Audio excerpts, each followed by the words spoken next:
গণ অভ্যুত্থান করে সে ফ্যাসিস্ট শেখ হাসিনা সরকার উৎখাত করেছে, কিন্তু ফ্যাসিবাদী যে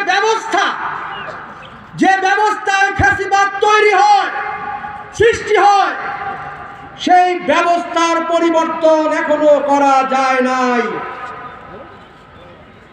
আমরা কমিউনিস্ট পার্টি, শ্রমিক শ্রেণীর পার্টি, শ্রমজীবী মেহনতি মানুষের পার্টি, আমরা এদেশের শ্রমিক, কৃষক, মেহনতি মানুষের মুক্তির জন্য, শোষণ বৈষম্য থেকে মুক্তির জন্য আমরা সংগ্রাম করে আসছি, লড়াই করে আসছি। আজকে বাংলাদেশের দিকে তাকিয়ে দেখুন, আমার দেশের শ্রমজীবী মেহনতি মানুষের কি করুণ অবস্থা।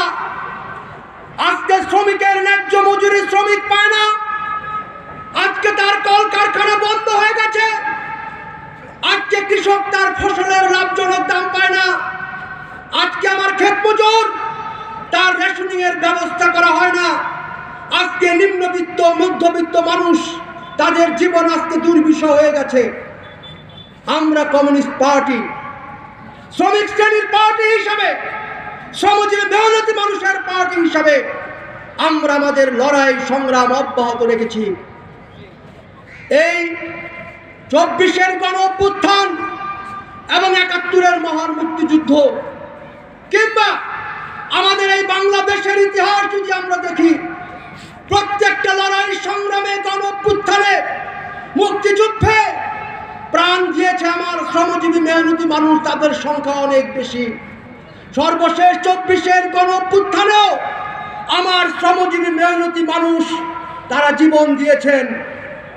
শ্রমজীবী মানুষের রক্তে যুগের পর যুগ দেশ লাল হয়ে গেছে, কিন্তু শ্রমজীবী মেহনতি মানুষের ভাগ্যের কোনো পরিবর্তন আজও হয় নাই। আমরা কি বারবার রক্ত দিয়েই যাব? আমরা কি আমাদের অধিকার বাস্তবায়ন করতে পারবো না? আমরা আমাদের অধিকার বাস্তবায়ন করতে চাই। আর এই অধিকার যদি বাস্তবায়ন করতে হয়, শ্রমিকের রাজত্ব, কৃষকের রাজ কায়েম করা ছাড়া বিকল্প কোনো ব্যবস্থা বাংলাদেশে নাই।